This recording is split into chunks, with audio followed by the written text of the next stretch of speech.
tous et merci d'être avec nous jusqu'à 14h, puisque quand on a fini, mais la vie va continuer et va continuer bien, puisqu'on va recevoir dans un instant trois personnalités politiques. Nita Bouchan, bonjour. Bonjour, monsieur Secrétaire national du FKNG. Jean-Jacob Bissep, bonjour.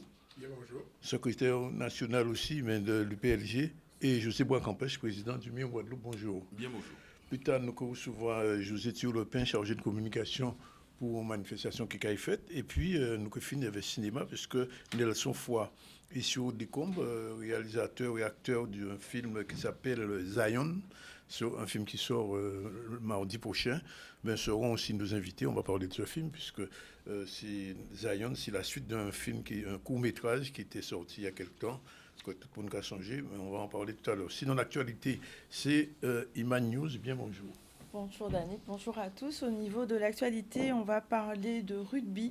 La Ligue de rugby en Guadeloupe organise la Corsair Rugby Academy du 4 au 6 mars, où une cinquantaine d'enfants auront l'opportunité de découvrir et de se perfectionner en matière de rugby. On reviendra aussi sur la marque Bissot qui dévoile sa nouvelle basket, la Bonda Manjac, un modèle inspiré de notre culture et de nos symboles. On reviendra sur l'élection de Miss Capester Bello, donc soirée placée sous le signe de l'élégance et du rayonnement, où Laïla Valetudi a pu remporter le titre. On reviendra aussi sur l'édition de Guadeloupe Poésie Festival, donc qui a démarré pour sa première étape sur Mornalo, et on reviendra forcément sur le carnaval et sur le mercredi décembre avec toutes vos réactions sur la saison. Voilà, mais merci. On refera le tour de l'actualité dans un instant. Pour l'instant, on va d'abord dans le politique, puisque je vous l'ai dit, on reçoit trois personnalités politiques, Nita Bouchan, Jean-Jacob Bissep et José Bois-Campèche. Pourquoi nous recevons? C'est parce que c'est des gens qui ont une activité très importante, d'autant plus que il y a 3 semaines, à peu près un mois, création en Kanaki du Fonds international de décolonisation et son outil, on peut dire, qui est très important pour les patriotes, pour les Guadeloupéens, mais pas seulement, pour les gens qui les derniers colonisés. Et donc, on invite les autres parce qu'il faut écouter nos témoins qui sont passés. Comment c'est pas Nita, comment c'est pas les madames, toujours. Oui, bien bonjour. En fait, ça a très très bien passé. Donc effectivement, Fonds international de décolonisation là, créé en Kanaki, 23 et 24 janvier passé. Mais il faut savoir que historiquement, en fait, le processus là a commencé dans le cadre du GIB. Donc plusieurs réunions déjà faites à New York, en Azerbaïdjan, et qui menaient à la création à Fondation Kanaki 23 et 24 janvier 2025. Et donc nous trois nous représentons organisation dans création là, nous membres donc moi c'est effectivement Nita Bouchan, il faut rappeler quand c'est secrétaire national à FKNG, et nous avons trouvé ça tout à fait normal dans le processus là d'être membre et de participer à la création à Fondation qui apparaît dans un moment historique important dans la mesure où quand on a dit lutte à l'IPEP, quoi bien vrai que les mondes liés, les pays liés, ils associés pour justement arriver à la lutte de libération à eux. Et donc c'est dans dimanche là ça nous y est à FKNG et avec les autres organisations qui participaient, en sachant que donc ni 8 organisations pour le moment, 8 pays par organisation, mais 8 pays représentés à dans front là pour le moment, qui c'est bien évidemment la Kanaki, puisque en termes symboliques nous choisissons de faire ça là. Donc la Kanaki, la Guyane, la Martinique, la Polynésie, il y a dit Maori, donc on a dit Bonaire, Saint-Martin. Pas oublier pas mon Guyane. Eh bien, Saint-Martin, tout simplement, parce que c'est comme ça que Tien a dit, nous avons dit Saint-Martin, parce que nous avons pensé que c'est Saint-Martin. En fait, démarche, c'est une unification à l'île à Saint-Martin, qui, comme nous savons, il y a une partie hollandaise et une partie française, pour le moment. Jean-Jacques, on a envie de poser une question là quand même, parce qu'en passant, puisqu'on comprend pour les courses là, mais il n'y a pas d'enfant là. Il y a d'enfants là. Il y a d'enfants là. Oui. Oui, bien sûr, il y aura dans front là. Toutes les dernières colonies françaises, plus des colonies qui sont des colonies néerlandaises. La Réunion. Hein. La Réunion est en attente, ça veut dire que là, il y a qu'à postuler pour rejoindre le front là. Mais comme par rapport à statut, nous pouvons ni les voies pour te faire adhérer à l'ouverture. C'est-à-dire, là, nous fait 23 et 24 janvier. Mais dès que déjà envoyé des mandats, donc, nous avons prochaine réunion à la commission, à la coordination, nous avons intégré la réunion, notamment, qui nous a examiné des mandats, mais visiblement pas trop problème pour intégrer. Et nous avons d'autres pays aussi qui ont demandé à intégrer FONLA. Donc, nous avons une belle dynamique avec FONLA actuellement. Alors, question à poser, qui importance en fond comme ça au niveau international, avant de nous même parler au niveau national Guadeloupe? Mais au niveau international, c'est très important pour nous, pour ça. Pas d'avoir, nous, besoin de sortir en face à face avec l'État colonial français. C'est-à-dire que tant que nous avons été en face à face avec l'État colonial français, mon pays, ça a fait. Et nous avons besoin que tout le monde, la scène internationale, connaisse la situation. Donc, c'est pour ça que nous, dès le départ, nous baquons dans l'initiative là, ça, avec le groupe d'initiative de Bakou, et nous rentrons dans le processus là, ça, parce que c'était le mouvement des pays non alignés. Et nous avons changé les principes de Bandung, qui bien écrit, c'est la décolonisation. Donc, avec le mouvement des mouvements des non-alignés que l'Azerbaïdjan a présidé, nous faire en première réunion, et ensuite, la création du GIB, le groupe d'initiative de Bakou, dans la foulée, et ensuite les différentes conférences internationales que nous faisons pour te bien montrer que nous sommes en dynamique de rassemblement de l'ensemble des dernières colonies. Et puis nous disons, alors on l'a parole, j'ai parlé, hein, mais souvent nous avons parlé d'ingérence et de tout ça. Il faut savoir que création à front là, ça, c'est une initiative, ça veut dire que c'est nous qui avons l'initiative. Et c'est singulièrement une initiative guadeloupéenne. Elle dit que l'initiative de te regrouper les 17 et 18 juillet, toutes les anciennes colonies à Bakou, c'est une initiative guadeloupéenne qu'elle nous fait en collaboration avec le GIB. Donc, pour bien montrer qu'à part le GIB qui a piloté rien, c'est vraiment une initiative guadeloupéenne et qu'elle nous fait en sorte qu'elle vienne concrétiser ensuite à Nouméa, parce qu'il faut tenir temps pour te mettre tout ça en place, mais nous pas effectivement quand il y a essayé de faire quoi en Bakou pas Bakou et nous pas marionnette à personne en réalité. Je sais pas pourquoi vous présentez le MIO, c'est ça. Alors, justement, c'est une question sensible parce que le mouvement international qui a existé depuis longtemps en Guadeloupe et dans d'autres pays, y compris certains pays africains, qui, genre, y rentraient dans la dynamique à fond là, ça, parce que, bon, savent très bien que le milieu sont bien particuliers, ni des gens qui peuvent accepter, ni des gens qui ne peuvent pas accepter, l'État français ne peut pas accepter, mais qu'à parler au niveau des organisations, qui en ça passé. Mais à dans philosophie en nous-mêmes, là où nous parler de réparation, dans le cas d'Allemire, nous ne pouvons pas considérer réparation sans en décolonisation. On ne peut pas réparer en bitin si on pas arrêter chirage là qui a fait ça au besoin réparer là, ça c'est premier bitin, si bien que Adam et c'est depuis des millions que le mur décidé que Adam la laïque a émetté une réinscription à pays en nous, à ces listes à les pays à décoloniser, remettez pas d'avoir en fait autres changer, il était roté pays en nous avec un truchement passant par la départementalisation. 46. En fait, il a fait anti-salade interne et finalement nous avons considéré que il a couillonné communauté internationale là pour ça dit eh ben nous pas encore. Et là où vous faire ça, c'est continuer chirage là que vous avez fait là. Donc c'est tout naturellement pour les miens des travail en les réparations qui sine qua non, qui est consubstantielle à la décolonisation. Alors, pourquoi bien parler de Mion Guadeloupe parce que On a bien parlé de Mion Guadeloupe, aussi, hein. on a bien parlé de Mion Guadeloupe, mais on a parlé aussi des réseaux Mir, qui Guadeloupe, qui Martinique, qui Mir Bénin, etc. D'accord.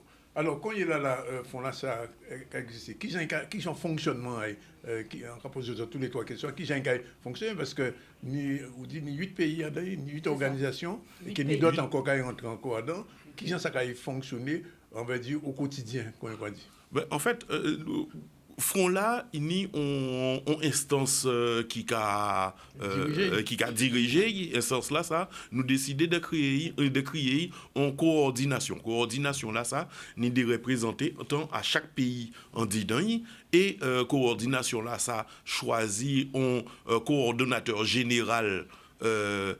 Qui c'est en Kanak, hein, M. Michael Forest, choisit un trésorier et choisit un secrétaire. Donc, ni instance là, ça qui a dirigé globalement, et chaque pays, ni section nationale aille. Et dans chaque pays, chaque section nationale, il y a un coordonnateur général, un coordonnateur national qui a organisé activité à section nationale là, coordonnateur national à la Guadeloupe. D'ailleurs, c'est Monsieur Bois. Monsieur Bois Campèche quand on a dit là, excusez-moi.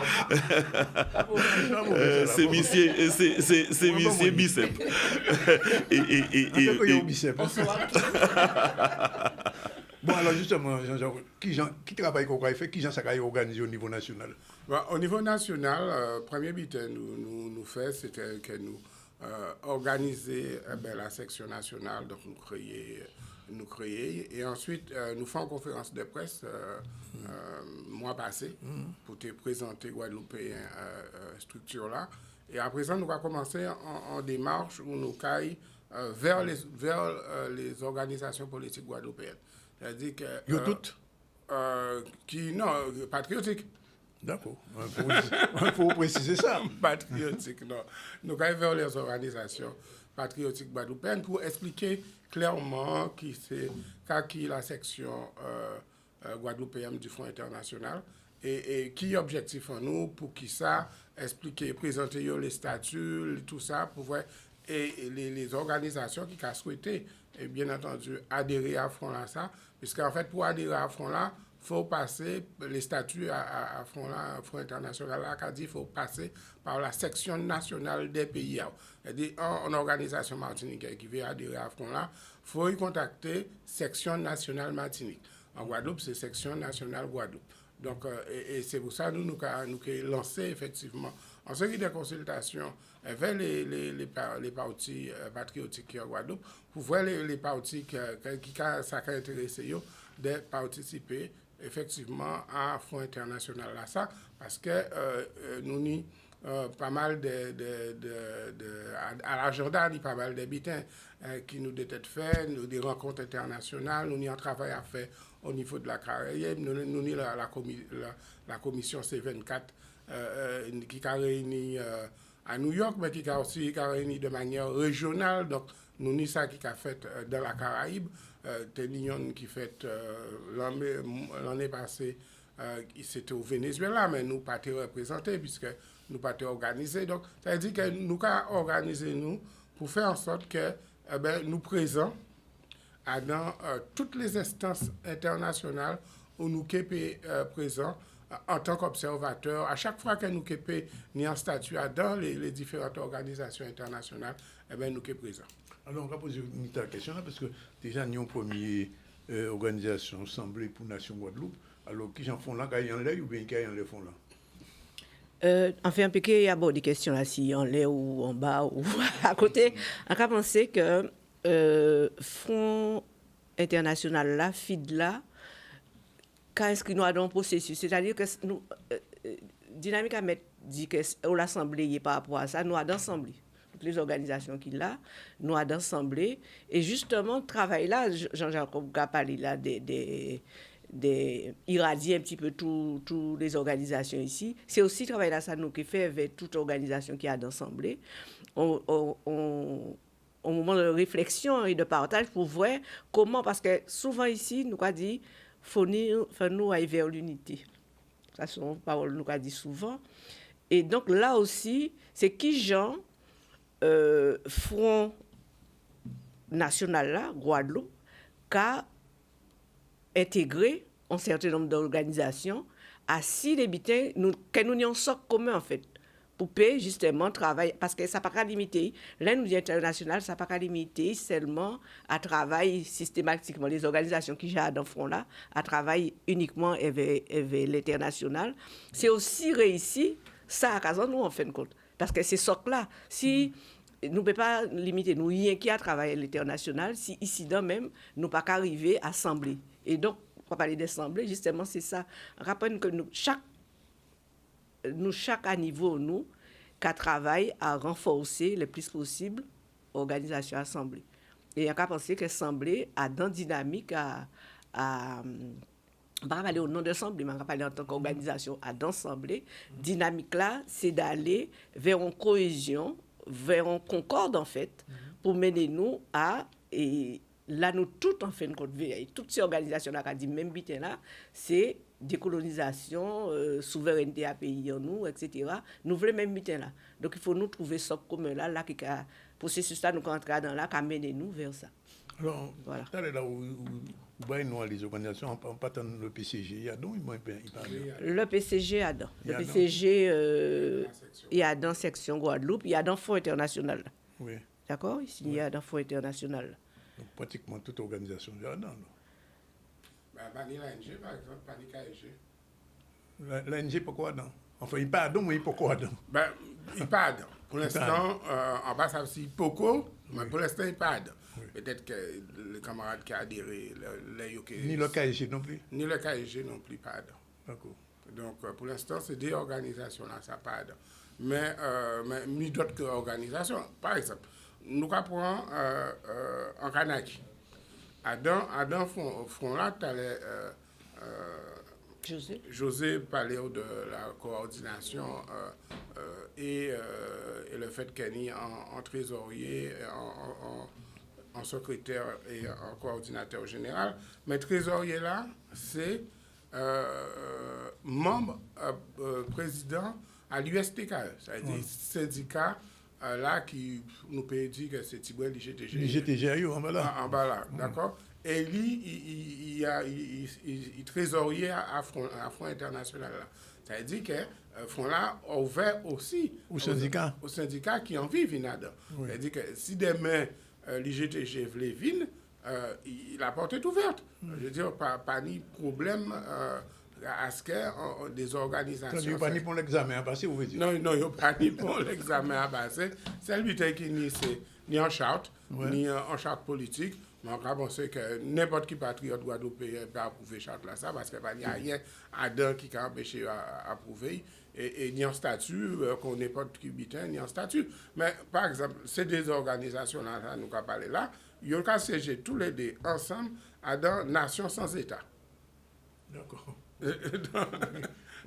Donc, on va voir pourquoi ils ont siégé ensemble à dans Nations sans État et ils ne peuvent pas être ensemble dans les fronts. Donc, ni débiter que des ambiguïtés que nous devons être levées, et ni des bidets que nous devons être avancés. Alors, nous devons faire petit par midi à midi, mais nous devons arriver effectivement à porter parole à ça pour l'ensemble des organisations.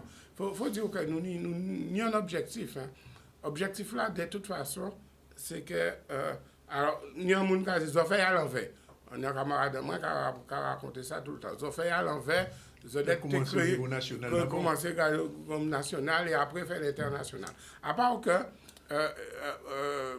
la situation, des fois, c'est une question d'opportunité. Là, nous tenions une opportunité historique de faire ça.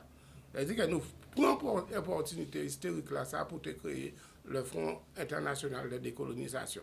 Parce que nous t'avons été là, garder le train là passer, et pas chez monter à boy. Nous avons fait ça, hein? Nous avons fait ça plusieurs fois. Nous avons gardé le train là passer comme ça. Donc voilà ça. Charrette. Oui, charrette. Mais c'est une locomotive. Une locomotive. D'accord, nous avons gardé le locaux là passer. Mais voilà ça, nous décidons que non, nous pouvons garder le locaux là passer encore et nous pouvons monter à dedans. Et là, nous baquons parce qu'il y a une dynamique internationale. Est-ce que c'est vrai qui balance la géopolitique internationale qui a changé? C'est vrai que ça a changé en 4 jours. Donc, nous ne pouvons pas attendre encore, nous pouvons attendre qu'il nous, Guadeloupéens, nous n'y a créé un front de libération nationale en Guadeloupe. C'est travail en nous.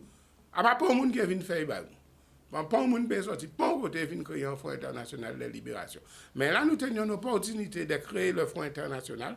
Nous faisons, à présent, nous n'y à travail, nous, Guadeloupéens, mettez tête à nous ensemble et créer front là, nous besoin là, pour mener le combat en nous jusqu'à bouteille. Alors, ça veut dire que pour qu'on y est là, au niveau Guadeloupe, font là pour faire une manifestation officielle. Oui.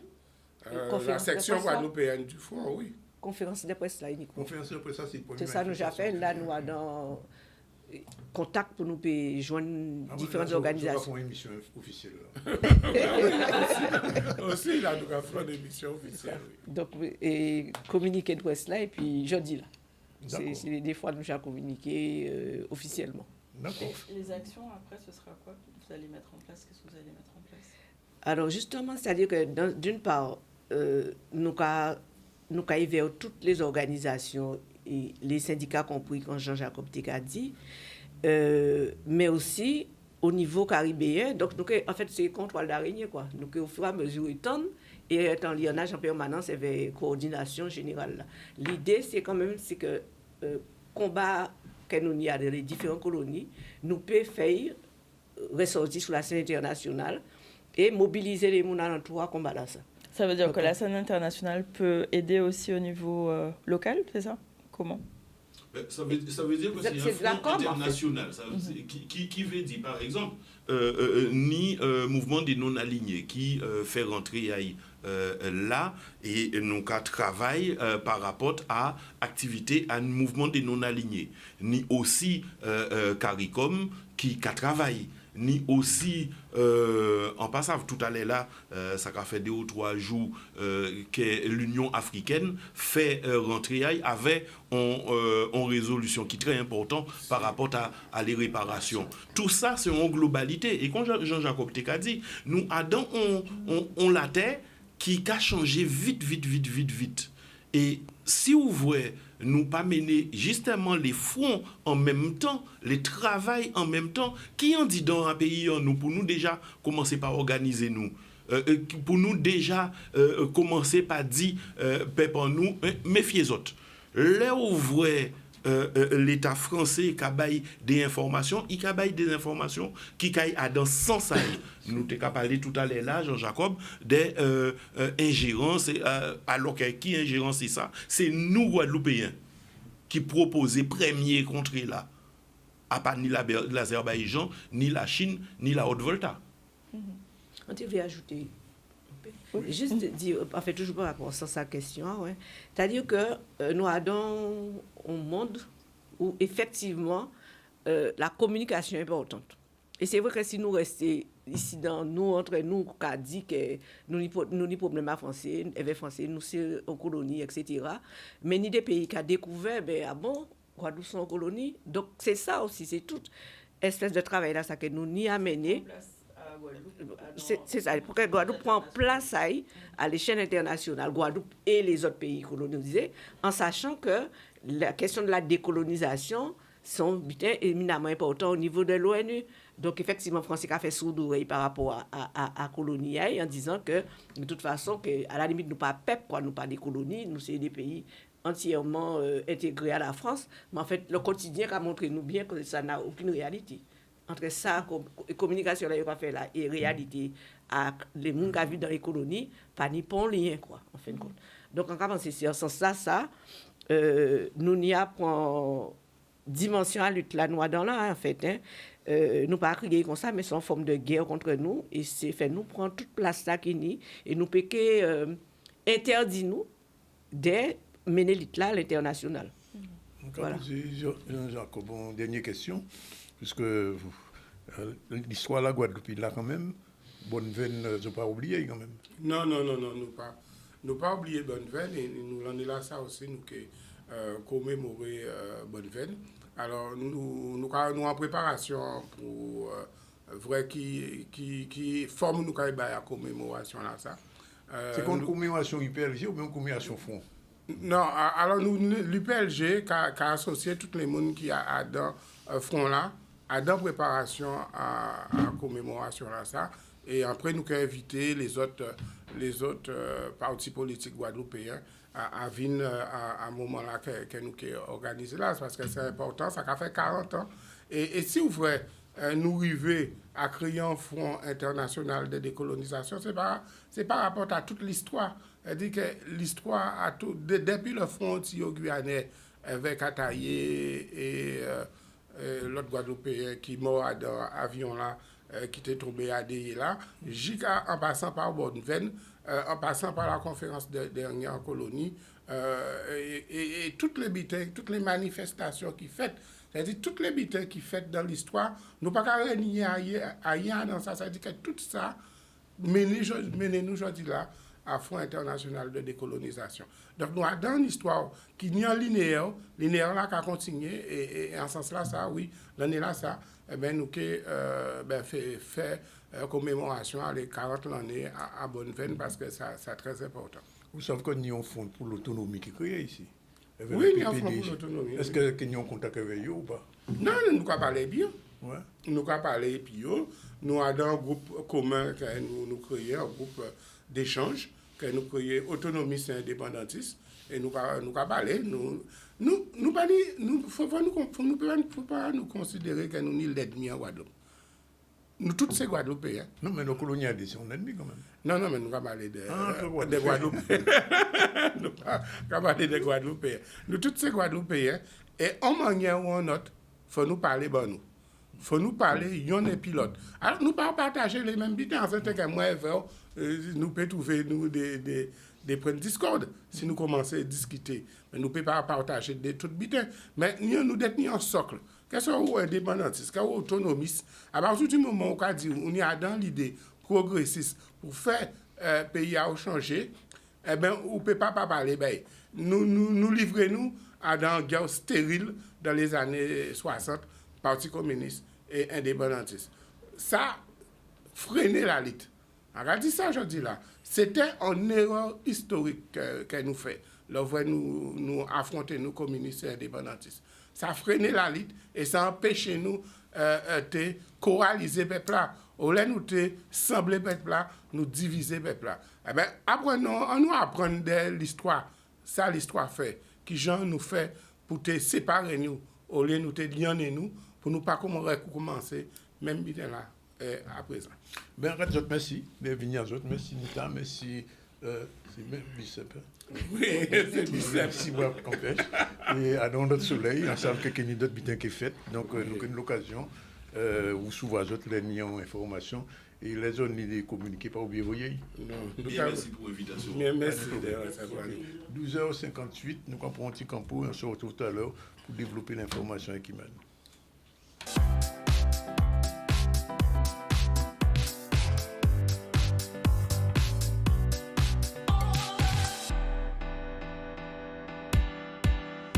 Nous sommes revenus avec vous, il est déjà 13h03 déjà, et il y a encore beaucoup de choses à faire. Bonjour José.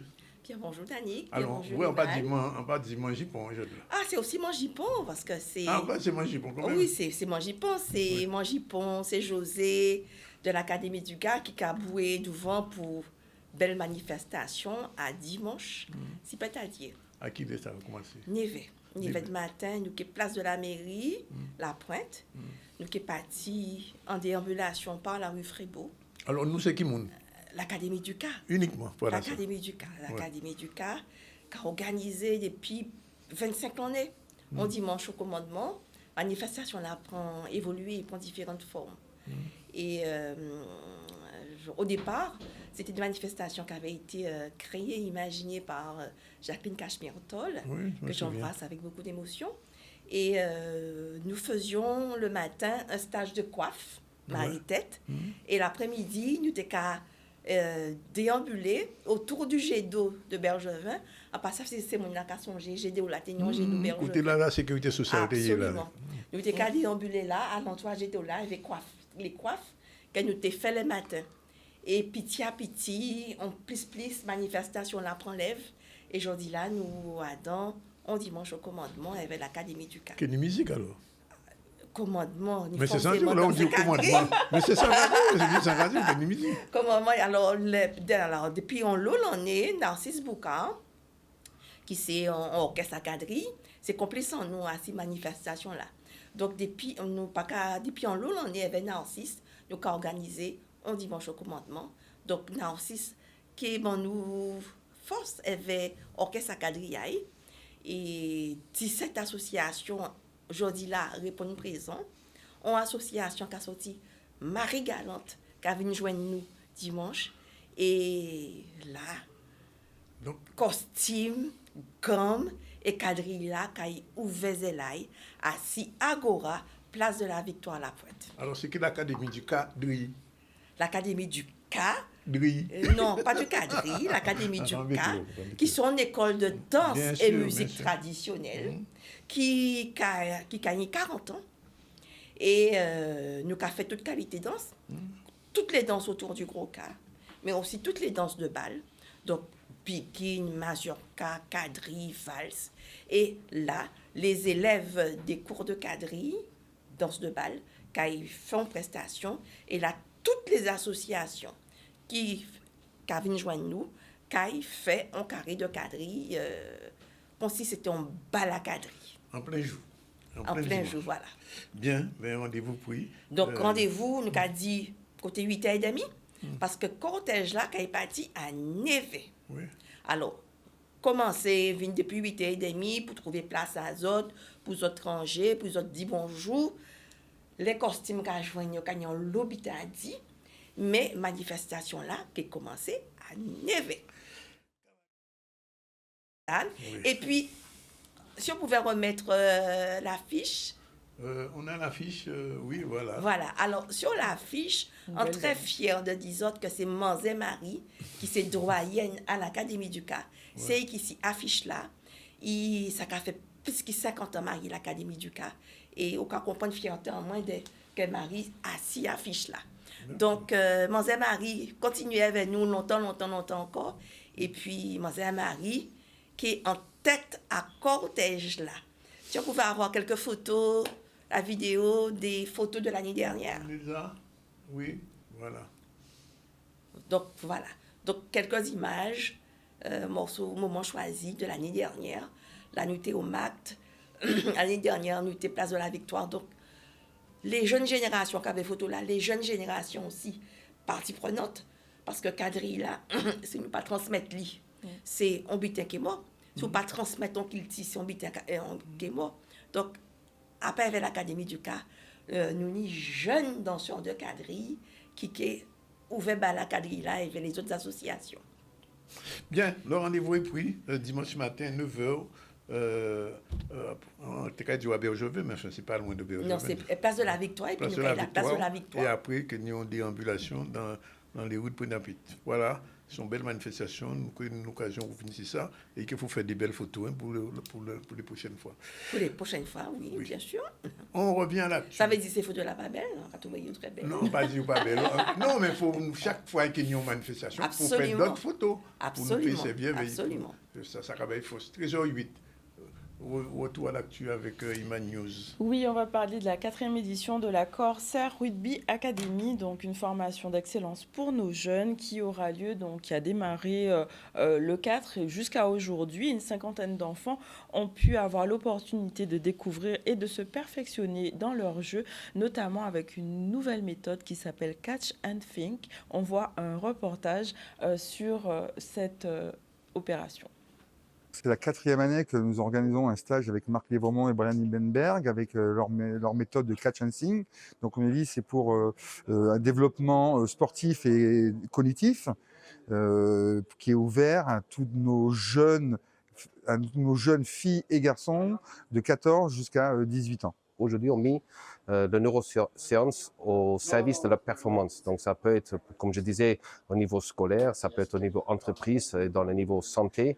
Et petit à petit, donc à partir de 2017, on a créé, après le jeu, bien sûr, c'était le début, mais ensuite, on a fait cette méthode qu'aujourd'hui on appelle Catch and Think, qui est attraper et réfléchir, qui est le lien entre le physique et le mental. On revient au CRES pour profiter du terrain Bastaro. Il a tout ce qu'il faut en termes d'infrastructure pour de la performance. C'est avant tout un stage de performance. On est sur de un stage de progression pour les gamins avant tout. Le stage, nous avons pris 52 personnes. Et à partir du moment où j'ai ouvert les inscriptions, en 48 heures, nous étions complets. Parce que justement, il y a une attente.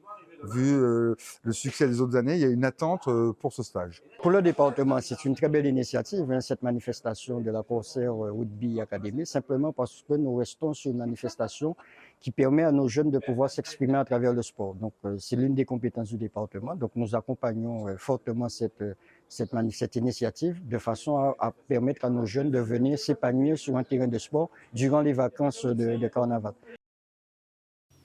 Voilà donc une confirmation que la Guadeloupe est une terre de talent et qu'on va peut-être voir émerger de nouveaux noms sur la scène nationale et internationale. On va maintenant parler de la sortie de la basket Bondamanjak par la marque Bissot, inspirée de tissus traditionnels, donc du madras et de l'authenticité et de la fierté guadeloupéenne. Cette chaussure allie style et patrimoine culturel.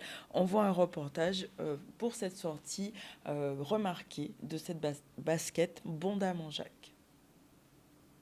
Soconi m'a appelé des États-Unis, m'ont proposé cette collaboration et c'est parti de ma maman. De ma maman, c'est arrivé au piment Bondamanjak, du piment Bondamanjak à la fête des cuisinières et c'est ce mix de ces trois éléments, tu vois, ma maman, je ne vais pas me répéter, mais le mix de ces trois éléments qui a fait que la Bondamanjak est née. La particularité de cette sneaker, c'est que pour moi, c'est un fort élément de culture en fait.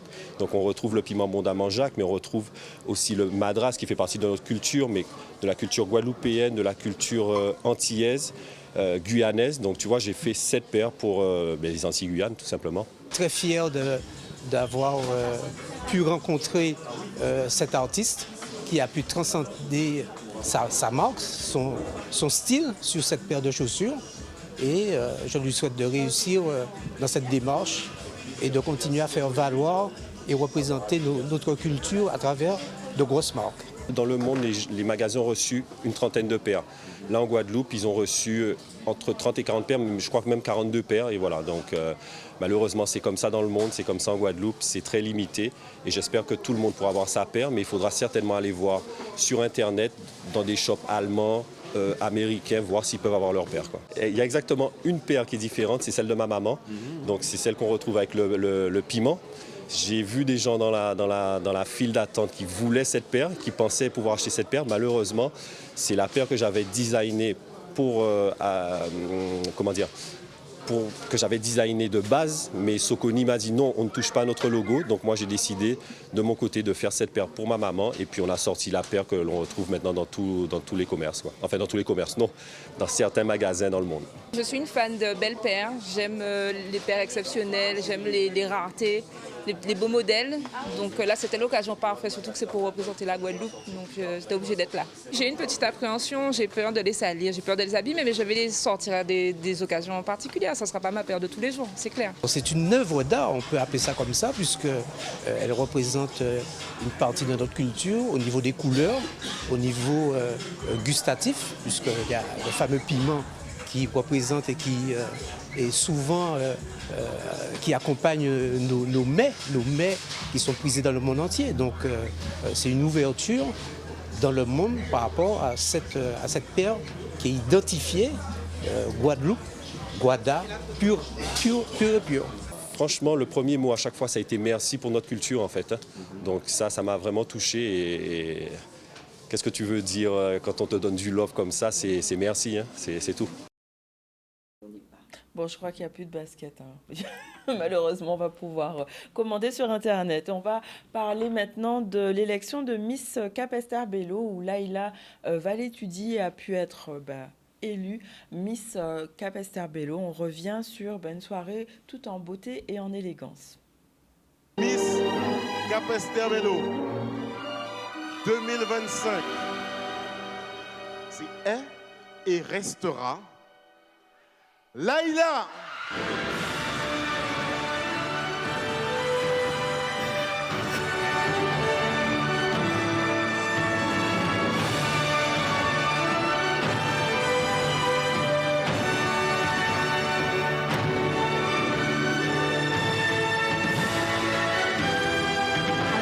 Miss Cap-Esther Bello, afin de sensibiliser la jeunesse, je commencerai par intégrer des ateliers et des programmes éducatifs dans les écoles pour sensibiliser les jeunes sur notre environnement, sur la nature, car la jeunesse, c'est l'avenir. Je collaborerai avec des influenceurs locaux afin qu'ils puissent faire des campagnes sur notre environnement, afin qu'ils puissent encourager les jeunes sur leur propre initiative écologique. Si je suis élue Miss Cap-Esther Bello, j'ai un projet qui me tient à cœur. Je voudrais créer une association à but non lucratif qui permettrait aux jeunes de découvrir notre environnement, notre biodiversité que nous avons à Cap-Esther, mais aussi en Guadeloupe. Ces jeunes pourront également créer des choses merveilleuses grâce à la nature. Ils pourront être éduqués sur notre environnement. Mesdames et messieurs, n'oublions pas que nous bénéficions d'une faune et d'une flore magnifiques. Merci.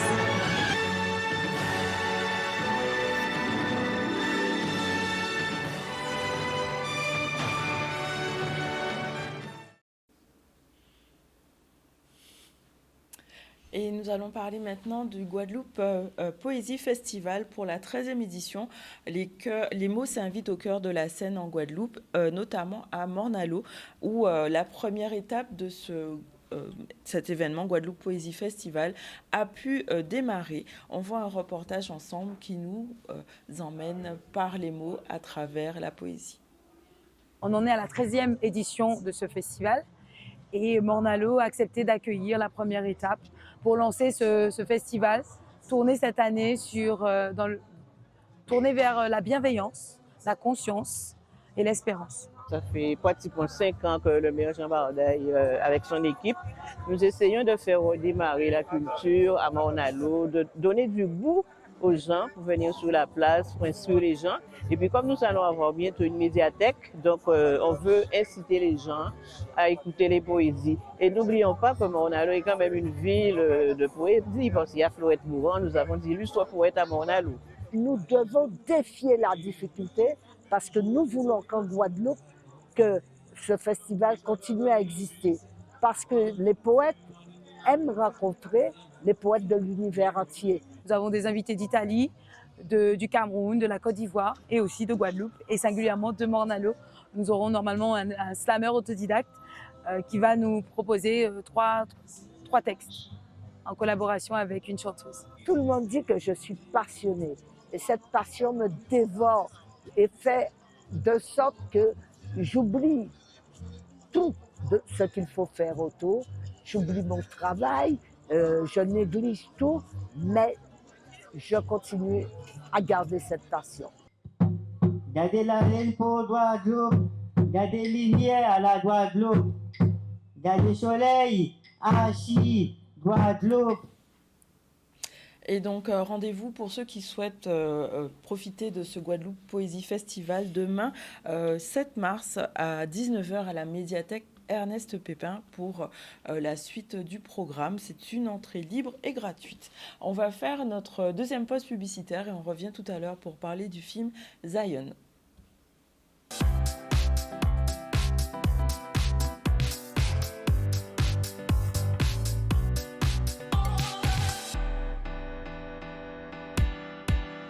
L'équipe de Zion là qui est là.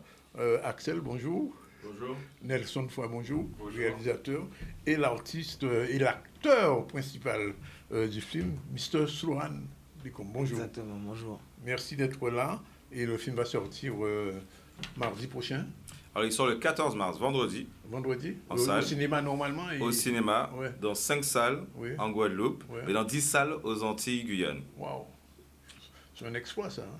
C'est simplement un effort de faire une sortie anticipée à la maison. C'était normal, le film est fait à la maison, le réalisateur est guadeloupéen. Alors, je dis ça à nos téléspectateurs. Demain, vous aurez l'opportunité de gagner une casquette et peut-être une invitation aussi à la première. Donc, demain, restez là, restez avec nous. Bon, alors, on commence ce questionnaire. Nelson, comment on passe d'un court-métrage à un long-métrage? Oui, c'est la question traditionnelle. Oui, c'est la question. Incontournable. Il faut poser de tous côtés. Oui, c'est ça. Je ne sais pas s'il y a vraiment un chemin tout fait, en fait. Je pense que chacun, après, fait avec son expérience. Mais en tout cas, pour la mienne, ça a été Timouna, ma carte de visite, on va dire. Donc, c'est pour ça que j'ai développé le film en long métrage, parce qu'en fait, finalement, Timouna a été ma meilleure porte d'entrée pour le long C'était métrage. prévu, c'est-à-dire qu'en faisant Timouna, il y avait déjà la projection de... Non, parce qu'en fait, j'ai fait Timouna parce que c'était une histoire que j'avais envie de raconter. Mais une fois que j'ai fini Timouna, en fait, j'étais fatigué. Ouais. J'étais très fatigué. Je voulais plus faire cette histoire-là, en fait. Non, parce que tourner avec un bébé, c'est compliqué. Ouais. Et je me disais que déjà que Timouna avait été fatigant, si je devais faire ça sur un long métrage, j'ai dit c'était pas possible. Et au final, finalement ça a été vraiment beaucoup plus... Qu'est-ce qui t'a convaincu alors? Et parce qu'en fait, j'avais un ami qui lui avait déjà fait des longs métrages et qui m'a dit, tu sais, t'as un bon court métrage, des fois il faut savoir battre le fer tant qu'il est encore chaud. Ouais. Prends ça, c'est ta meilleure carte de visite et développe-le sur un long. Donc c'est ce que j'ai fait en vrai. Voilà. Alors je reviens alors, il faut que je pose la question au producteur. Et la production d'un long métrage en Guadeloupe, parce que c'est faut le CNC, faut des fois Canal+, enfin, etc. Comment ça s'est passé, Axel, pour financer un film comme ça? Ça a été un travail de dur labeur avec 3 sociétés de production. Donc Black Moon Films qu'on a confondé en 2021 avec Nelson. Sylvain Arkin qui a produit pour Kiss Film, la boîte de Jamel Debbouze, et DACP avec Laurence Lascari. Et ça a été vraiment le parcours de combattant, parce qu'il a fallu convaincre... Course effrénée aussi là? Ouais, course effrénée, mais son vrai marathon en fait, tu vois, parce que c'est plusieurs années d'accompagnement et c'est surtout que chacun à son niveau a été chercher des partenaires, que ce soit des privés, des institutionnels et puis des équipes aussi qu'il a fallu mettre autour de Nelson pour l'accompagner à raconter cette histoire. Mais c'est une vraie expérience humaine et on n'est pas peu fiers de présenter ce film au public d'abord guadeloupéen, au public antillais, à toute la diaspora et puis à la France hexagonale une fois que la sortie nationale sera effective en avril, le 9. Alors, Mr. Sloan, qu'on est l'acteur principal d'un film, c'est lourd à porter? Est-ce que c'est lourd à porter? Bof, pas spécialement. Pas spécialement. Vu que j'avais déjà fait le court-métrage, Timouna, donc c'était assez simple. Le court-métrage ne t'avait pas fatigué comme Nelson? Non, non. Nelson, pour faire son court-métrage, lui, il a travaillé 3 ans, mais pas moi. Ah, d'accord. Pas moi. Et en fait, avec le long, c'était beaucoup plus facile, vu que c'était avec Nelson et Axel, c'était la même équipe. Donc le travail était assez facile. Oui. Alors, je reviens vers Nelson. Alors, est-ce que Zion, c'est le prolongement de Timouna, ou du point de vue scénaristique, je parle? Non, c'est pas le prolongement. C'est pas non plus le film étiré sur 1h40. C'est en fait, c'est une autre histoire. Non, c'est pas une autre histoire. En fait, je reprends la ligne narrative principale, c'est-à-dire un jeune homme de quartier qui est un peu inconséquent, qui a des problèmes avec la rue et qui retrouve un bébé dans un cabas sur son palier et qui ne sait pas d'où vient ce bébé. Il y a marqué Timouna et c'est tout. Voilà, donc ça reprend cette ligne-là, mais après j'ai développé beaucoup plus de choses. J'ai développé vraiment son rapport à la rue et les problèmes qu'il a, son rapport avec son père, son histoire à lui. Enfin voilà, il y a beaucoup de choses qui ont été développées et toute la Guadeloupe, on va dire, toute la société guadeloupéenne aussi en filigrane derrière. Parce que j'ai eu l'occasion à l'époque, quand je tournais, de voir beaucoup de séquences tournées à Pointe-à-Pitre. Ouais, tout à Pointe-à-Pitre. C'est vraiment un film guadeloupéen, là. Ouais, pur. Oui. Pur. On a tourné qu'à Pointe-à-Pitre et un peu à Grand-Bay. Ouais. Voilà, c'est les deux endroits dans lesquels on a tourné. Donc on a tourné à Bergevin, Washington, on a tourné à Loricis, on a tourné à la Course-Elbonne, on a tourné dans le vieux Pointe-à-Pitre, enfin dans le bourg de Pointe-à-Pitre, on a tourné à Grand-Bay. Je crois que j'oublie rien, à peu près, voilà. On a fait le tour. Ouais. Parce qu'en plus, Timouna, je me souviens, quand on voit le film, il a déjà, enfin bon, je dis ça, ça c'est mon point de vue, d'une petite couleur américaine quand même. Oui, c'est vrai, non, c'est vrai. C'est vrai? Ouais, en fait, quand j'avais montré Timouna à un ami à moi, justement, qui est réalisateur, il m'a dit, c'est marrant ton film, on dirait qu'un mélange entre un film américain et un film brésilien. Voilà. Et j'ai dit, on est au milieu, donc c'est logique, en fait. Ça veut dire qu'il faudra une version anglaise de ce film? Tu veux dire au niveau du doublage ou Oui, parce du que doublage, sous-titrage, c'est sûr, ça va être sous-titrage. Enfin, c'est déjà d'ailleurs. Un tel film, enfin, ceux que j'arrive de Timouna, oui, j'imagine, ceux que je verrai de Zion, ça intéresse n'importe quel Caribéen, producteur. Tout à fait, tout à fait. Et d'ailleurs, les équipes de Kissfilm et DACP aussi ont œuvré pour qu'il y ait dans la boucle un distributeur international qui va vendre le film. De toute façon à l'international. Donc là, on commence par la vie à la maison, la vie au national, et puis le film aura une vie à l'international. Mais ça va aussi dépendre beaucoup de nous. Il faut qu'on déboule en salle à partir du 14 mars pour que définitivement le monde sache que non seulement on fait des films en Guadeloupe, mais on va aussi les regarder. Oui, c'est surtout ça. C'est pas seulement les faire, il faut les voir. Donc, pour les Guadeloupéens qui là, il y avait une vraie Sloane. Alors, Sloane, c'était compliqué le rôle dans Zayona par rapport à la première, enfin, alors, ça à Timouna. ça n'a rien à voir. Ça n'a rien à voir. Non, ça n'a rien à voir. C'était vraiment pas la même chose. Après, au tournage, c'était assez simple parce qu'on a eu 2 mois ou 1 mois d'entraînement, je ne me rappelle plus trop. On s'est bien entraîné, on a bien travaillé les scènes avec les autres acteurs. Donc au tournage, c'était assez fluide pour moi en tout cas. Moi, j'avais pas trop de problèmes. Donc ça veut dire que la carrière est ouverte là maintenant. Ah ben j'aurais aimé, j'espère en tout cas. J'espère.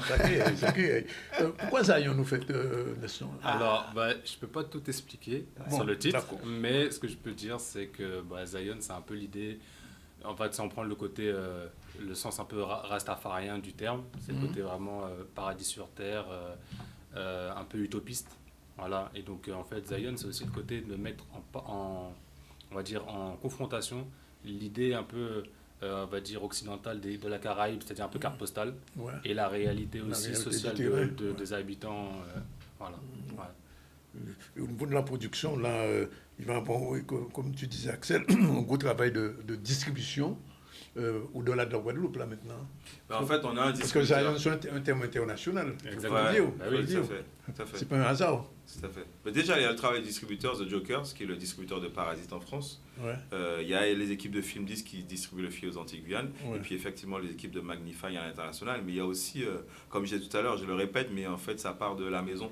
Parce qu'en fait, l'intention de Nelson est partie de la maison. Et c'est vrai que lui, ça lui tenait à cœur aussi de tourner à Pointe-à-Pitre, qui est une ville qui en fait a un univers urbain qui lui l'a marqué. Et c'est vrai qu'en fait, les gens se sont rendus compte au fur et à mesure qu'on tournait qu'en fait que Pointe-à-Pitre était un studio à ciel ouvert. Carrément. Ouais. Tel que quand on a tourné en 2023 et qu'on a tout bloqué, qu'on faisait tout péter, les gens faisaient des stories sur les réseaux et pensaient vraiment qu'il y avait de vrais soulèvements à Pointe-à-Pitre. C'est pour te dire à quel point c'est réaliste. Mais ça permet de voir aussi Pointe-à-Pitre sous un autre angle, parce que c'est vrai que c'est une ville qui a été pendant longtemps laissée à l'abandon, mais à travers le cinéma, en fait, il y a moyen aussi de redorer le blason de Pointe-à-Pitre, qui est une ville d'art et d'histoire. Oui, parce que de toute façon, c'est le rôle du réalisateur aussi. C'est donner une vision de cette ville. Et donc, le film a été pensé Pointe-à-Pitre. Oui. Carrément. On pensait Guadeloupe, mais après, Guadeloupe, côté urbain. Donc, Pointe-à-Pitre, moi, après... En vrai, je tourne là où j'habite à ce moment-là, c'est-à-dire à Bergevin. En fait, je tourne à 200 mètres de chez moi à peu près. Donc, c'est vraiment... Quand j'écris Zion, moi, je suis tout le temps dehors, je suis dans la rue. Je parle à des paros. En fait, moi, je suis vraiment dans le truc. Et en fait, c'est ça que j'ai envie de raconter. Alors, il y a autre chose, c'est quand même la place du créole, déjà dans Timouna. Est-ce que dans Zion, on retrouve à peu près pareil? Oui, il y a 70-80% de créole, on va dire. Et c'est un choix. Alors, pourquoi ce choix? Et pourquoi ce choix? Moi, je fonctionne simplement sur l'authenticité. En fait, moi, ce qui m'intéresse, c'est de faire un film qui soit réel, qui soit authentique. C'est ça qui m'intéresse. Donc, je peux pas faire un film qui se passe dans la rue à Pointe-à-Pitre et que ça parle français pendant tout le film.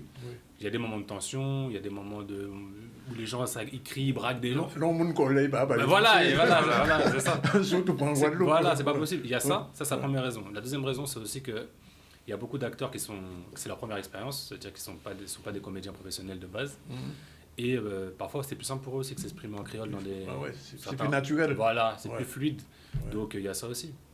Iman. Oui, j'avais une question en fait, parce qu'en regardant les images et bon, la thématique, le côté urbain, ça me fait penser un peu au film La haine. Est-ce que ça a été une influence ou est-ce qu'il y a eu des influences qui ont aidé à créer ce film-là? Ouais, bah, La haine, c'est c'est le film qui m'a Ouais. donné envie de faire du cinéma. Donc je peux Ouais. pas dire que ça m'a pas influencé, c'est sûr. Après, c'est un autre univers, La haine, donc c'est l'univers de la banlieue parisienne. Mais il y a ce truc en fait dans La haine qui arrive à rendre la banlieue esthétique, à esthétiser la banlieue. C'est-à-dire que ça la rend très graphique. Et moi, en fait, c'est ça que je voulais faire avec mon tapis. C'est-à-dire que même si c'est dans des quartiers un peu ghetto, on va dire, un peu laissés à l'abandon, etc., moi, j'aime le rendre esthétique, en fait, le rendre graphique. Voilà. Et du point de vue de la musique, alors, je sais pas, qu'est-ce qu'il y a comme musique dans le film? Et ben, il y a un peu de tout. En fait, il y a beaucoup de... Il y a de la musique urbaine, c'est-à-dire... Ouais, ça, c'est évident. Oui, mais surtout en musique on, c'est-à-dire dans les ambiances. On Parce que entend forcément, comme ça. c'est dans l'univers dans lequel on gravite, donc... il y a du Admiralty, il y a du Kérosène, il y a du Jaina Yebambi, il y a du Lyrics, il y a du... Drex. Alors, il y a Drex, ouais. Est-ce que c'est un film pour les jeunes ou c'est un film pour tout le monde? C'est pour tout le monde. Tout le monde peut filmer ce film-là, ça. Intergénérationnel. Intergénérationnel, Ouais. carrément. Et ce que Nelson aussi n'a pas rajouté, c'est que la musique du film, elle est composée par un compositeur qui est spécialisé en musique de film, mais on a aussi fait appel à une collaboration qui est essentielle sur le film, c'est Arnaud Dolman, qu'on ne présente plus chez nous, et qui est venu ramener sa magie, caresser un peu les arrangements pour que les sonorités soient un petit peu plus, on va dire, caribéennes, parce que Arnaud, c'est un musicien international qui part de chez nous, mais qui ne fait pas de la musique folklorique. C'est un mec qui est ouvert, qui fait du jazz fusion, qui traverse les styles musicaux. C'est un génie. Ouais. Et la voir sur Zion, en collaboration, ça a été... C'est la musique originale, c'est donc... Non, alors, la la BO, originale est faite est-ce par... que c'est la BO? La BO est faite par Brice Davoli, c'est le Mhm. compositeur. Ouais. Mais en fait, dedans, comme je disais, il y a de la musique urbaine, mais il y a aussi il y a beaucoup de carnaval. Ouais. Donc en Oui, fait, mais on a le son de Je carnaval. me souviens, j'ai vu, là, enfin, il y a 2 ans, quand vous... Voilà. Il y a aussi un passage avec un lait rose. Ouais. Et en fait, nous, comme on filme, on va prendre une prise de son, mais la prise de son elle va être globale. Au moment où nous, on rentre avec la caméra dans le carnaval, on a besoin de resonoriser pour avoir une immersion. Et c'est là qu'en fait que Arnaud rentre en scène, c'est-à-dire qu'en fait Arnaud est venu en studio pour refaire des instruments, pour resonoriser, pour qu'à un moment donné où on passe à côté d'un gars qui est en train de jouer un marqueur, par exemple, on entend le marqueur qui passe à droite, on entend pour qu'on soit à l'intérieur en fait. Parce que sinon notre prise de son, nous, elle est générale. Et ça donne pas du tout le même effet, quoi. Et la post-production a été faite ici ou bien... Non, en France. On n'a pas encore suffisamment d'éléments pour faire ça ici. Ouais, c'est tout un circuit en fait, et nous c'est des gros studios dans lesquels on fonctionne. Et c'est pas moi qui choisis les endroits. Alors on a la majeure partie de la post-production qui s'est fait en France, en Belgique, mais il y a quand même quelque chose qui est intéressant, c'est qu'on a fabriqué en fait une version aussi française, parce que le film sera aussi à la télé, et que toutes les post-synchro, c'est-à-dire que tous les dialogues qu'il faut retravailler, le doublage, on l'a fait ici, dans un studio guadeloupéen avec Jean-Marc Cassin. Ah, d'accord. Et en fait, vraiment, ça a été une première expérience pour nous tous, mais on n'est pas peu fiers d'avoir fait, parce qu'on l'a fait avec un savoir-faire local, et que ça donne des idées pour la suite aussi. Alors justement, moi je pose la question que j'avais posée à Christian Lara il y a quelques années. Le cinéma guadeloupéen, il existe ou pas, finalement? Je parle au producteur, après le réalisateur va répondre. En fait, c'est une question, en fait, pour moi, qui est à double sens. C'est-à-dire que si on se situe d'un point de vue guadeloupéano-guadeloupéen, c'est un peu comme s'enorgueillir de quelque chose qui est en mouvement, qui est en fusion. Et en réalité, pour que le cinéma existe, il faut qu'il y ait des œuvres majeures et qu'il faut surtout une continuité. Donc oui, il existe des réalisateurs, des films guadeloupéens. Oui. Est-ce qu'il y a un cinéma guadeloupéen? C'est pas moi qui vais répondre à cette question. Ce que j'appelle de mes voeux, par contre, c'est qu'il y ait de plus en plus d'artistes qui prennent leur bâton de pèlerin et qui écrivent des histoires et qui racontent des histoires. Et on sera sur un rythme où, au lieu d'avoir un film tous les 10-20 ans, on aura un film tous les 2-3 ans. Et puis après, ça va se rapprocher. Mais avec des talents comme celui de Nelson, de la nouvelle génération, je pense que c'est de bon augure pour la suite. Parce que Guillaume Roubillard vient de sortir un bouquin, tu es au courant? Oui, tout à fait. Je vais le recevoir la semaine prochaine, enfin, quand il reviendra, sur le cinéma antillais, guadeloupéen, etc. Et qu'on voit un peu le total, tout compte fait, c'est pas seulement tous les 10 ans, il y a de ça, le timing se rapproche maintenant. Tout à fait. Après, on parle aussi d'œuvres majeures. Ouais. C'est ça, en fait, moi je pense que c'est ça aussi qui marque un cinéma. C'est-à-dire qu'en fait, en Guadeloupe, il y a du cinéma. Ça tourne beaucoup, il y a des courts-métrages, il y a plein de choses qui se font. Mais c'est vrai qu'on n'a pas on n'a pas beaucoup d'œuvres majeures en fait, qui ont marqué. Nous, c'est de ça qu'on a besoin. Pour créer un cinéma, je pense qu'on a vraiment besoin d'œuvres majeures. Mais voilà une œuvre majeure. Laquelle? Zion, bien sûr, mais il n'y a pas que moi, mais je veux dire avant. mais oui, mais il y a eu Negmaron, il y a Rukazneg, mais ce que je veux dire, il y a même Coco Lafleur, mais tout ça, ça a pris de l'âge. C'est pour ça qu'en fait, quand on dit qu'il faudrait qu'il y ait un film plus que tous les 20 ans, on parle d'œuvres majeures, d'œuvres qui marquent. Qui marquent le paysage audiovisuel. Exactement. On va avoir un peu un petit extrait de Zion. Ça fait pas prier mon temps là, ça.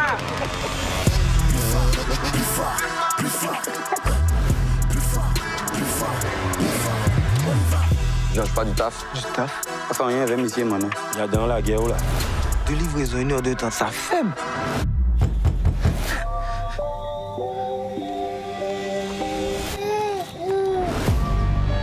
Ah ouais. Non mais toi avec un bébé quoi. Et la mère c'est qui? Me dis pas que tu sais pas.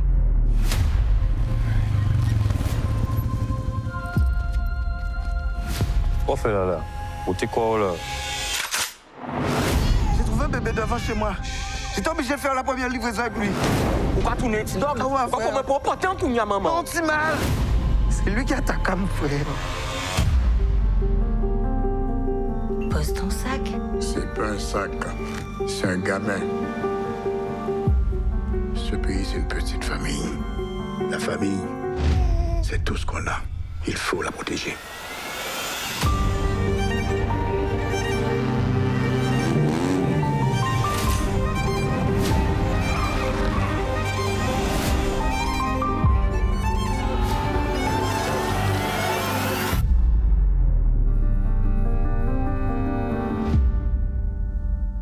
Il y a des mots qui sont difficiles à traduire en anglais. A-t-on besoin de traduire en français? Ça a été la même question. Ça a été compliqué. Non, mais en tout cas, bon. Alors, je vous laisse terminer, puisque c'est un appel aux Guadeloupéens qui regardent, Martiniquais. Il y a des Guadeloupéens en France aussi qui regardent l'émission. Kazokadio. Vin voir film là. En masse, déboulé. Carnaval sorti film. Nous continuons. 14 mars, Guadeloupe, Martinique, Guyane. Pas disons pas ça, ça va tourner de tous côtés. Venez voir Zion au cinéma. Dernier mot, Nelson? Non, la même chose en fait. J'ai rien à rajouter à ça. C'est vraiment important que tout le monde aille en salle parce que c'est vraiment les débuts qui sont importants. C'est-à-dire qu'il ne faut pas attendre. C'est-à-dire quand le film sort, c'est là qu'il faut y aller parce que c'est là qu'on a des indicateurs et qu'en fait, l'importance pour nous, on n'a pas vraiment peur pour les Antilles, la Guyane. On sait que les gens vont suivre parce que c'est un film de qualité et qu'on voit l'engouement qui est autour. On sait que les gens vont y aller. Mais ce qui est important, c'est que vraiment on marque les esprits, qu'on fasse des scores qui n'ont jamais été vus parce que là, le vrai enjeu là-dedans, c'est qu'en France, ils sont en train de regarder ce qui se passe ici. Ouais. Et en fait, l'avenir après du film en France dépend de ce qui va se passer ici. Et derrière, ça va faire qu'en fait, si jamais ils voient que ça cartonne ici, ils vont ouvrir d'autres salles en France. Ça va cartonner en France. Et si ça cartonne en France, ça va nous ouvrir des brèches pour la suite, pour faire d'autres films Canada, derrière. ça va aux États-Unis. Voilà, et ça va permettre aussi que derrière, qu'il y ait d'autres films qui se fassent et qu'après, derrière, il y aura une référence. Ok, les films antillais, en fait, ça fonctionne. On peut les mettre dans nos salles et les gens y vont. Ouais. C'est ça qui est important. En fait. Alors, moi, je dis quelque chose de symptomatique. Disons que Zion va être un peu le Kassab du cinéma. Inch'Allah. Amen. Amen. Ok, en tout cas, merci d'être venu. Merci. Et bonne continuation pour toi.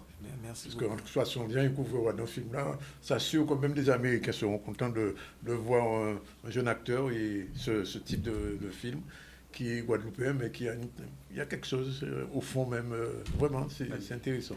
Merci en tout cas pour le cinéma guadeloupéen qui a existé. Merci pour toi, merci pour vous, merci pour tous. Merci, et puis les Guadeloupéens, comme dit Vinvoy. On termine avec les infos, les dernières infos.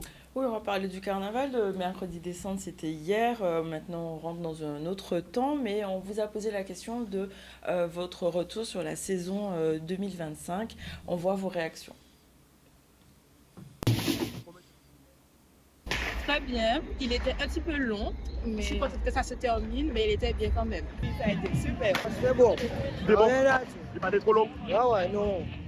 Je vous mérite de rallonger. C'est trop long. On demandera aux autorités de faire moins long. Une très belle saison. Oui, c'est un événement. Il y a le beau défilé. D'autant plus que c'était votre anniversaire. 35 ans. Ça se fait. Ça se fait. Mais bon, ce soir. Mais bon. C'était bon, tranquillement, c'était bon. Nous bien profiter, mais nous voulons surtout faire le peuple profiter. Incroyable. Ça a été compliqué au début, je vais pas mentir. On a eu des péripéties, mais c'est incroyable. Voilà comment ça se termine. C'est la musique qui répond à tout. Mais qu'est-ce qu'on peut faire pour améliorer le carnaval, notamment le déboulé des coupes à peau dans Pointe-à-Pitre? Ah ben, ce qu'on veut faire, c'est de s'aimer entre nous-mêmes. Déjà, d'abord l'amour. D'abord l'amour. De partager des cohésions et de se comprendre l'un l'autre. Moi, c'est la violence dans les rues. Voilà, j'ai peut-être au niveau aussi des gens qui boivent beaucoup. Ouais. Faudrait peut-être se calmer. Plus d'entente, plus de compréhension et de dialogue. Bon, il y a un manque de sécurité toujours, mais bon. Quand tu dis sécurité, tu parles de sécurité dans les routes Pointe-à-Pitre? Dans les routes Pointe-à-Pitre, pour nous les spectateurs et pour nous-mêmes les carnavaliers. Déjà, nous changeons de mentalité à masse. L'amour. D'accord. Il n'est pas tout dit de parler d'amour et de ne pas pratiquer. Là. On nous reste unis en masse là. Masse ses familles, masse ses amis. On nous fait au sel.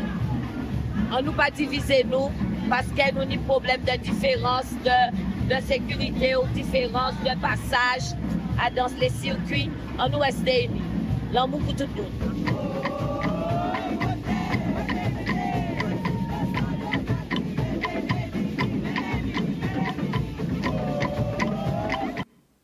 Et on va aller direction Paris, donc pour le salon de l'agriculture où il était question de l'avenir de la filière banane. L'Union des groupements des producteurs de bananes de Guadeloupe et de Martinique ont tenu une conférence pour parler des différents défis et enjeux à venir. On voit un reportage de Maurice Cessé. 61e édition du Salon de l'agriculture, nous nous trouvons au niveau stand banane de la Guadeloupe, la Martinique, où une conférence de presse vient d'être tenue au niveau de la banane. Et je dois vous dire, c'est plutôt un tableau très sombre qui a été dressé par ces responsables de la banane de Guadeloupe de Martinique, notamment par le directeur général de l'UGP-BAN, Pierre Montieu, qui nous a parlé des difficultés, mais il y a vraiment urgence à agir un certain nombre de problèmes. C'est bien cela, monsieur Montieu? Oui, on arrive aujourd'hui à un moment où on est un peu dans un corner. Hein. La pression de la Serco augmente d'année en année, nos moyens de lutte diminuent d'année en année et forcément donc on a un effet ciseau qui est redoutable. Comme on l'a évoqué au moment de la conférence de presse, c'est vrai que la Serco en elle-même n'est pas mortelle puisque donc elle est présente sur l'ensemble de la sole bananière, mais c'est surtout les moyens qui sont à la disposition des producteurs qui sont importants. Et en la matière, au cours des 10 dernières années, on a quand même perdu donc une grande capacité donc à agir, aussi bien au niveau des moyens, où on est passé avec l'arrêt aérien, où on est passé avec des traitements par terrestre sous frondaison, qu'au niveau des molécules. Et aujourd'hui, on est un peu au bout du système. Entre 2019 et 2023, on a perdu 6 capacités donc, de traitement curative. Et aujourd'hui, il faudrait faire donc, la même chose dans un environnement où autrefois on en avait 9 applications possibles. Et aujourd'hui, on n'en a plus que 3. À la possible, nul n'est tenu. Donc à un moment donné, voilà, on est dans cette configuration-là. Des solutions existent. Mais c'est ce que j'allais dire, alors il y a problème, mais aussi vous avez des solutions, notamment, il faut bien le dire aux téléspectateurs, les solutions qui pourraient passer par les drones, mais là, vous n'avez pas véritablement, ça n'avance pas de ce côté. Voilà, donc les solutions donc, existent. Hein. Le dossier des drones est sur la table du pouvoir politique depuis 2018, puisque la première inscription sur l'usage des drones, elle a été faite dans la loi Egalim de 2018, où il y avait des expérimentations qui ont été menées, des rapports qui ont été rendus en 2021, et puis depuis, c'est pas passé grand-chose. Alors heureusement, au cours des 18 derniers mois, ce dossier est revenu sur la table et des propositions de loi ont été faites, soit par des sénateurs, soit par des députés, mais c'est vrai que l'environnement politique aussi des 12 derniers mois n'a pas été favorable à l'adoption de loi, on le sait bien, avec la dissolution, puis après avec la nomination d'un nouveau gouvernement, la censure. Voilà, bien, c'est pratiquement la fin du ZCL aujourd'hui. On a reçu en début, je l'ai dit, 3 personnalités politiques. Nita Bouchan, secrétaire national du FKNG, Jean-Jacob Bicep, secrétaire national de l'UPLG, et José Bois-Campèche, président du MIO. Le MIO, c'est le Mouvement international des réparations. Et puis, on a eu José sur le pain pour le rendez-vous, c'est dimanche, c'est ça? Dimanche. Et là, on a Zion, là, on a rendez-vous sur 14. Un dernier petit mot. Il y a déjà un projet dans la tête, déjà? Ça va pas prendre 20 ans, non? Il n'y a pas qu'un seul projet. Mais il y en a un qui est lancé déjà. D'accord. Comment tu sais, hein? Comment tu sais, hein? Bon, bref. Voilà, il est 13h48. C'est la fin du Z d'aujourd'hui. On se retrouve demain. Demain, c'est le rendez-vous avec les journalistes, le BMG, le boucantage médiatique. Et puis, on va recevoir nos invités. Et puis, rendez-vous est déjà pris. Et je l'ai dit, demain, Zoké peut gagner une invitation, une casquette. Alors, restez avec nous demain, à partir de 12h30. C'est fini pour aujourd'hui. Ciao, bye bye, à demain.